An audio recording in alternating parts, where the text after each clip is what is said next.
Hello बच्चों, ये एक सीरीज़ है जिसमें हम असाइनमेंट करेंगे। इस असाइनमेंट में सभी प्रीवियस ईयर क्वेश्चंस हैं और फर्स्ट चैप्टर के सभी क्वेश्चंस हैं। और इसमें हम लोग ने उठाए हैं 34 क्वेश्चन, जिनमें से 13 क्वेश्चन एमसीक्यू की फॉर्मेट में रहेंगे और उसके बाद कुछ क्वेश्चंस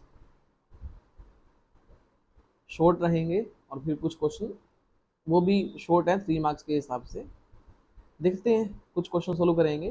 पहला क्वेश्चन देखो, a negatively charged object x is repelled by another charged object y। दो ऑब्जेक्ट हैं, एक को हमने x मान लिया और एक को हमने y मान लिया। दोनों के बीच में रिपल्शन है ना, दे रिपेल। अब रिपल्शन कब हो सकती है? तो दोनों दोनों का चार्ज सेम हो। मतलब यहाँ पे अगर x नेगेटिव है तो y भी यहाँ पे नेगेटिव होगा। रिपल्शन का एक शर्त है कि charges must be same. However an object z is attracted to object y। लेकिन एक तीसरा ऑब्जेक्ट है z नाम का, वो y की तरफ अट्रैक्ट होता है। Then which of the following is most possibility for the object. तो क्या हो सकता है z के बारे में कि z के पास चार्ज कैसा होगा। तो हमारे पास चार ऑप्शन है। z के पास पॉजिटिव चार्ज होगा, नेगेटिव चार्ज होगा, न्यूट्रल या पॉजिटिव होंगे, न्यूट्रल या नेगेटिव होंगे। अगर इनके बीच में अट्रैक्शन है तो नेगेटिव तो हो ही नहीं सकता, है ना। तो या तो z पॉजिटिव होगा, और अगर z न्यूट्रल है तो भी इनके बीच में अट्रैक्शन हो सकती है। वो कैसे हो सकती है कि z के पास जितना भी नेगेटिव चार्ज है वो इस तरफ आ जाएगा, जिसको हम इंडक्शन कहते हैं, और जितना भी पॉजिटिव चार्ज है वो इस तरफ आ जाएगा। मतलब बॉडी के अंदर ही अंदर चार्ज का सेपरेशन हो गया, इंडक्शन हो गया, और इस पॉजिटिव को चार्ज को ये नेगेटिव अट्रैक्ट कर लेगा। तो चाहे z न्यूट्रल हो चाहे पॉजिटिव हो, दोनों केस में z को अट्रैक्शन मिलेगी बाई से। तो इसका सही आंसर आएगा सी आंसर, है ना। हाँ, हालांकि पार्टिकल्स की दुनिया में ऐसा नहीं होता। अगर जेड एक पार्टिकल होता तो ये पॉसिबल नहीं था। ये बॉडी है इसलिए ये पॉसिबल है। ओके, तो it was our first question. Second question की तरफ देखो। तो सेकंड क्वेश्चन देखो, when a negative charge minus q is brought near the one face of a metal cube. हमारे पास एक मेटल का क्यूब है, एक ड्राइंग कर लेते हैं छोटी सी। इसके 6 फेस होते हैं किसी भी क्यूब के। इसके एक फेस के पास हम लोग नेगेटिव चार्ज लेकर चले गए तो क्या होगा? तो कुछ भी नहीं होगा। क्यूब हमारे पास पहले न्यूट्रल था, तो जितना भी पॉजिटिव चार्ज इस क्यूब के पास था सारा पॉजिटिव चार्ज इस फेस पे आ जाएगा, सारा पॉजिटिव यहाँ आ जाएगा, और जितना भी नेगेटिव था सब यहाँ आ जाएगा। मतलब इसमें भी, इस क्वेश्चन में भी चार्ज का सेपरेशन हुआ है, इसमें भी इंडक्शन नाम का प्रोसेस हुआ है। तो इस प्रोसेस में देखते हैं ऑप्शन क्या क्या है। पहला ऑप्शन है क्यूब बिकम पॉजिटिवली चार्ज। नहीं, ऐसा नहीं होगा। क्यूब बिकम नेगेटिवली चार्ज, ऐसा भी नहीं होगा। Face near the charge become positive and the opposite face become negative, ऐसा ही होगा। इस क्वेश्चन का आंसर भी हमारे पास सी है। पहले क्वेश्चन का आंसर भी सी था। बहुत इजी इजी क्वेश्चन आ रहे हैं। इसके बाद अब हम नेक्स्ट क्वेश्चन देखेंगे। थर्ड क्वेश्चन देखो। अब थर्ड क्वेश्चन देखो, in an experiment 3 microscopic latex sphere are sprayed into a chamber and become charged with the charges plus 3e plus 5e and minus 3e। इसमें हमारे पास तीन चार्जेस हैं। पहले के पास वैल्यू प्लस 3e है, दूसरे के पास प्लस 5e है, तीसरे के पास माइनस 3e है। All the three spheres came in contact simultaneously for a moment and got separated. तीनों पार्टिकल एक दूसरे के कॉन्टेक्ट में आए और अलग हो गए। जब वो अलग होते हैं या इकट्ठे आते हैं तो उनका चार्ज कंजर्व रहता है, मतलब टोटल चार्ज हमेशा सेम रहता है, ये ध्यान रखना। Which one of the following are possible values for the final charge और देन। बाद में इनके पास चार्ज कितना हो जाएगा, हमें ध्यान ये रखना है इस चीज के अंदर कि जो टोटल चार्ज इनके पास पहले था उतना ही बाद में होना चाहिए। इनका चार्ज अब कैसे कैलकुलेट करेंगे? देखो, इसको ऐसे कैलकुलेट करेंगे कि +3 +5 -3, इनका टोटल 5 आया। इनके पास 5e चार्ज था।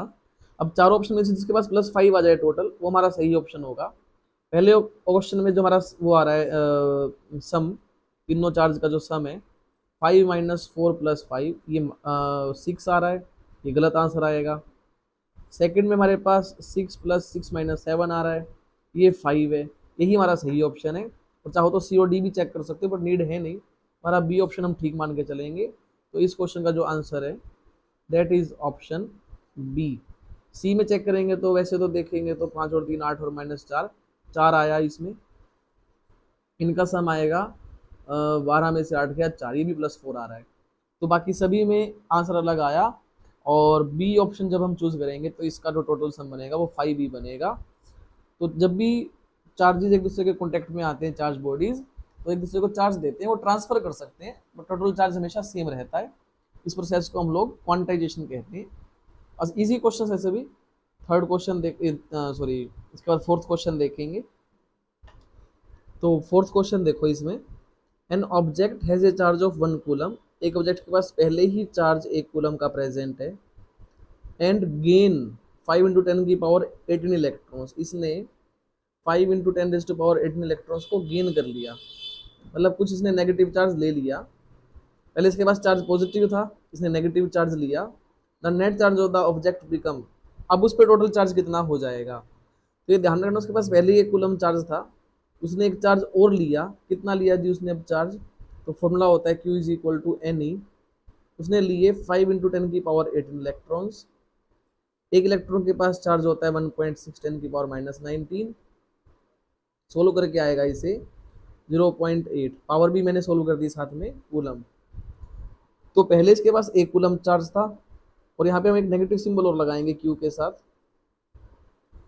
क्योंकि चार्ज जो इसने लिया वो इलेक्ट्रॉन की फॉर्म में लिया, और इलेक्ट्रॉन का चार्ज हमेशा नेगेटिव होता है ना। तो यहाँ जो चार्ज उसके पास अब हो जाएगा, now charge will be 1 coulomb - 0.8 coulomb. 1 coulomb था, इतना उसने और ले लिया, बच गया कितना 0.2 कूलम। तो इसका आंसर आएगा 0.2 कूलम प्लस का, दैट इज आंसर डी। बहुत से बच्चे इस क्वेश्चन का आंसर ये लिखाते हैं 0.8 नेगेटिव सिंबल ए, तो इसका आंसर एक्चुअली में डी है, 0.2 कूलम प्लस का। ओके, न्यूमेरिकल क्वेश्चन था ये, इसको लिख लेना। अगला क्वेश्चन देखो, तो फिफ्थ क्वेश्चन देखो, अच्छा इंटरेस्टिंग क्वेश्चन है कि 2 चार्ज पार्टिकल्स हैं P और Q, एक ये चार्ज पार्टिकल, एक ये चार्ज पार्टिकल, एक को बोला P, एक को बोला Q। दोनों का सेम चार्ज है, दोनों के पास चार्ज हम Q और Q एज्यूम कर लेते हैं, बट डिफरेंट मासेस, उनका मास अलग अलग है। पहले का मास mp है, दूसरे का मास mq। स्टार्ट फ्रॉम रेस्ट, दोनों इनिशियल वेलोसिटी 0 से स्टार्ट हुए, एंड ट्रेवल इक्वल डिस्टेंस, उन्होंने इक्वल डिस्टेंस कवर किया एक यूनिफॉर्म इलेक्ट्रिक फील्ड E के अंदर। ये कुछ ऐसा है कि हमारे पास एक यूनिफॉर्म इलेक्ट्रिक फील्ड है, उसमें हम लोगों ने 2 पार्टिकल्स को एक्सेलरेट किया, एक P नाम का और एक Q नाम का, और दोनों का मास अलग अलग है, एक भारी और एक हल्का है। हम P वाले को भारी मान लेते हैं, Q वाले को हल्का मान लेते हैं। Then in time TP and TQ दोनों एक ही डिस्टेंस पे आए, मतलब यहाँ से यहाँ तक हम मान लेते हैं कि पहुंचे, लेकिन दोनों का टाइम अलग अलग है। इसने टाइम कुछ और लिया TP, इसने टाइम कुछ और लिया TQ। अब हमें टाइम का रेशियो बताना है। देखो इस क्वेश्चन में 2 ही वेरिएबल हैं, एक मास वेरिएबल है, दोनों का अलग अलग है, और दोनों का टाइम अलग अलग है ना। और बाकी सब कांस्टेंट देखो, यहाँ पे S भी कांस्टेंट दोनों का, इलेक्ट्रिक फील्ड भी कांस्टेंट, इनिशियल वेलोसिटी भी कांस्टेंट, और तो चार्ज भी कांस्टेंट। तो हम एक ऐसा मॉडिफिकेशन करना चाह रहे हैं फॉर्मूला के अंदर, जिस इक्वेशन में या जिस फॉर्मूला में खाली 2 ही वेरिएबल हमारे पास आए, एक मास आए और एक टाइम आए। अब कैसे करेंगे देखो, यहाँ 2-3 इक्वेशन का हमें यूज करना पड़ेगा। जैसे पहली इक्वेशन है कि हमने पार्टिकल को एक्सेलरेट किया था इलेक्ट्रिक फील्ड से, मतलब पार्टिकल पे जो फोर्स लगा था that was due to QE, है ना। इलेक्ट्रिक फील्ड ने Q पार्टिकल पे फोर्स लगाया, और वैसे फोर्स का फॉर्मूला होता है m × a, mass into acceleration. एक तो हम इस इक्वेशन का यूज करेंगे। दूसरा, दोनों ने इक्वल डिस्टेंस कवर किया t टाइम में, अलग अलग टाइम में, तो हम एक सेकंड इक्वेशन लगाएंगे S = ut + ½ at²। इन 2 इक्वेशन का हम लोग यूज करेंगे 2 बार, और इन इक्वेशन का यूज करके हम लोग मास और टाइम को इकट्ठा लाना चाहते हैं ना। आराम से हो जाएगा, देखो कैसे। फर्स्ट इक्वेशन से अगर हम एक्सेलरेशन की वैल्यू यहाँ सेकंड में पुट कर देते हैं, तो एस का फॉर्मूला बनेगा, u तो 0 हो ही गया क्योंकि दोनों का u 0 होता है, इसको तो हटा ही देंगे, प्लस हाफ, एक जगह रख सकते हैं हम लोग QE/m, और साथ में रख सकते हैं t²।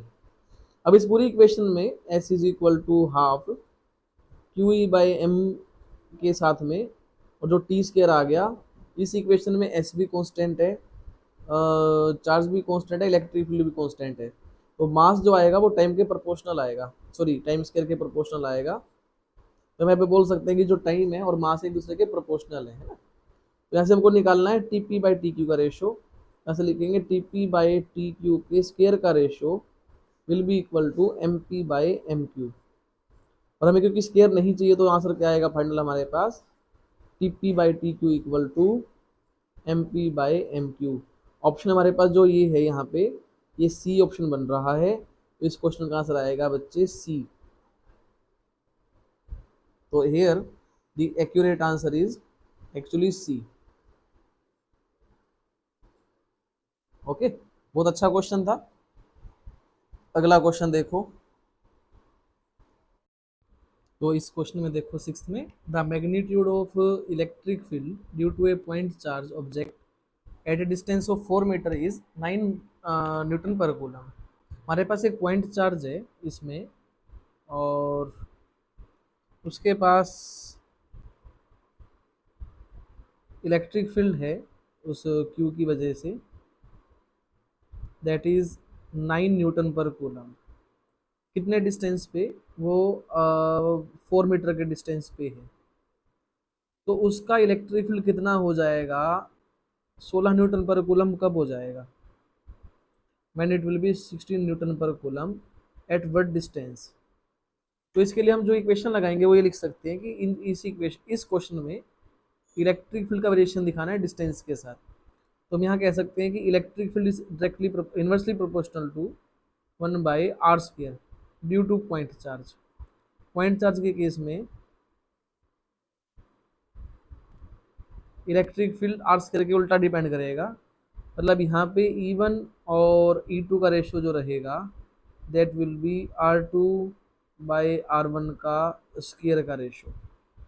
Okay, so here we have to calculate R2, ये R1, ये E1, ये E2, सबको वैल्यू पुट कर देंगे। E1 की जगह रखेंगे 9, E2 की जगह रखेंगे 16, R2 की जगह रखेंगे R2, R1 की जगह रखेंगे 4। इस पूरे का स्क्वायर करने की बजाय हम लोग यहाँ पे रूट कर देंगे। Okay, R2 by 4 will be equal to 9 का रूट 3, 16 का रूट 4, 4 से 4 खत्म, R2 की वैल्यू यहाँ से आ गई 3 मीटर। तो 3 मीटर वो डिस्टेंस होगा जहाँ पर उस चार्ज पार्टिकल का electric field 16 newton per coulomb बनने वाला है। So our answer in this question will be option C.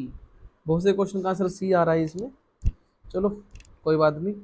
7th question देखते हैं, 7th क्वेश्चन की तरफ चलते हैं। देखो इस क्वेश्चन में देखो 7th में, a square sheet of side A, हमारे पास एक शीट है ए साइड की, lying parallel to X Y plane. वो एक्स वाई प्लेन में लाई करती है, ये एक्स और वाई प्लेन है। At Z equal to A, इसको ड्राइंग को थोड़ा सा साफ करके बनाते हैं, ये हटा के इसे दोबारा बना देते हैं। ये एक्स वाई जेड एक्सिस बना देते हैं हम लोग, ये एक्स, ये वाई, ये जेड। यहाँ पे वो रखा है सिर्फ इसको हमने,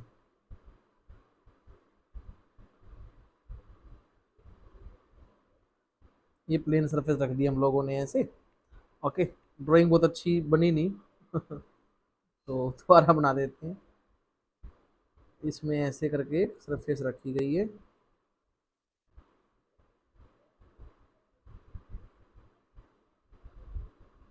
ऐसे। ओके, इसका जो डिस्टेंस है जेड एक्सिस में वो ए है, Z equal to A. The electric field in the region is given by इतना। इस एरिया में इलेक्ट्रिक फील्ड है के एक्सिस में, मतलब ये इलेक्ट्रिक फील्ड आ रहा है ना। इलेक्ट्रिक फील्ड की वैल्यू कितनी है यहाँ पे, सी जेड स्क्वेयर और के। सी मतलब यहाँ पे कांस्टेंट है, जेड मतलब जेड एक्सिस का डिस्टेंस है। The electric flux through the sheet is, तो ये शीट कितना इलेक्ट्रिक फ्लक्स इकट्ठा करेगी। तो इलेक्ट्रिक फ्लक्स का जो फॉर्मूला रहता है that is phi is equal to E A cos theta, या फिर ई डॉट ए भी लिख सकते हैं, है ना। यहाँ पे इलेक्ट्रिक फील्ड को रखेंगे सी जेड स्क्वेयर, ये तो डायरेक्शन हो गई, into area of sheet that is a square, into में यही इलेक्ट्रिक फील्ड की डायरेक्शन है और ये इसका एरिया वेक्टर शीट का, तो here angle will be 0 degree, को 0 तो 1 होता ही है। तो फ्लक्स की वैल्यू आ गई सी जेड स्क्र। जेड को क्या रखेंगे, जेड का मतलब यहाँ पे जेड एक्सिस का डिस्टेंस है जो कि ए है ना, जेड इक्वल टू ए है यहाँ पे। ओके, दे भी रखा था यहाँ पे Z equal to A. Okay, तो जेड को ए रखेंगे तो A square into A square, तो आंसर आ गया सी इंटू ए की power 4। Is it any answer? हाँ, ए ऑप्शन आ रहा है हमारा यहाँ पे इसका, तो और answer A will be correct. Okay, easy question था, आसान क्वेश्चन था। इसमें अब अगला क्वेश्चन देखते हैं। टोटल हमको 13 क्वेश्चंस करने हैं, तो 8th क्वेश्चन देखो फटाफट।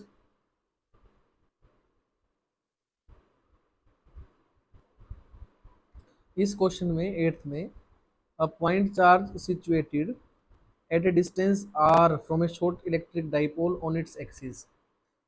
एक डाइपोल है और डाइपोल के एक्सिस पर हम लोगों ने एक चार्ज रख दिया इलेक्ट्रिक डाइपोल के। ये इलेक्ट्रिक डाइपोल है, प्लस क्यू माइनस क्यू। इसके एक्सिस पॉइंट पे हमने एक पॉइंट रख दिया, चार्ज पी पॉइंट पे चार्ज रख दिया। Okay, it experiences a force F, इसको फोर्स एफ मिलता है अगर इनके बीच में डिस्टेंस आर है तो। If the distance of the charge is 2r, हमने डिस्टेंस को डबल कर दिया तो फोर्स पे क्या फर्क पड़ेगा। तो देखो डाइपोल के केस में जो इलेक्ट्रिक फील्ड या फोर्स रहता है that is inversely proportional to 1/r³। Short dipole के केस में, लॉन्ग डाइपोल के केस में जो डिस्टेंस के क्यूब के इनवर्सली प्रोपोर्शनल होता है फोर्स। तो यहाँ अगर हम लोग डिस्टेंस को 2 टाइम्स कर देंगे, 2 टाइम्स, तो जो फोर्स पे इफेक्ट पड़ेगा वो 1/8 टाइम्स पड़ेगा। It will be 1/8 times. Okay, तो फोर्स जो बनेगा that is F dash equal to f/8 times, that will be our answer. तो f/8 का ऑप्शन है बी। तो इस क्वेश्चन का जो बड़ा प्यारा सा आंसर आएगा that is answer number B. Easy easy question है सभी MCQ। 9th की तरफ चलेंगे, देखो इसकी स्टेटमेंट रीड करेंगे। An electric dipole of length 2 centimetre, एक इलेक्ट्रिक डाइपोल की लेंथ 2 सेंटीमीटर है और जो हमने डेरिवेशंस किए हैं सभी, उसमें हम डाइपोल की लेंथ को 2a से रिप्रेजेंट करते हैं, that is 2 centimetre. Is placed at an angle of 30 degree with an electric field of इतना, उसको 30 डिग्री एंगल पे हमने सेट किया किस इलेक्ट्रिक फील्ड में। इलेक्ट्रिक फील्ड की वैल्यू है 2 × 10 की पावर यहाँ पे 5 Newton per coulomb. It experiences A torque of इतना, इस पे टॉर्क लगता है 8 × 10 की power -3 newton metre. The magnitude of इधर चार्ज ऑफ द डाइपोल, उस पर चार्ज कितना होगा। तो यहाँ पे हम सीधा फॉर्मूला लगाएंगे टॉर्क का, that torque is equal to Q into 2a into E into sine theta.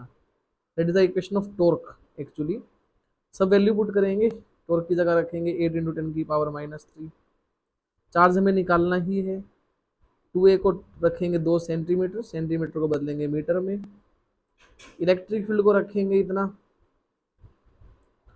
2 × 10⁵ और angle is 30 degree, sine 30 degree रखेंगे, दैट इज एक्चुअली 1/2।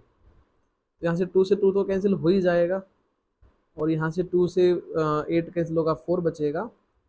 तो Q की वैल्यू बचेगी यहाँ से 4 10 की पावर -3, ये 100 ऊपर जाएगा इसके साथ, तो ये बनेगा +2 और ये 5 इधर आके -5 बनेगा।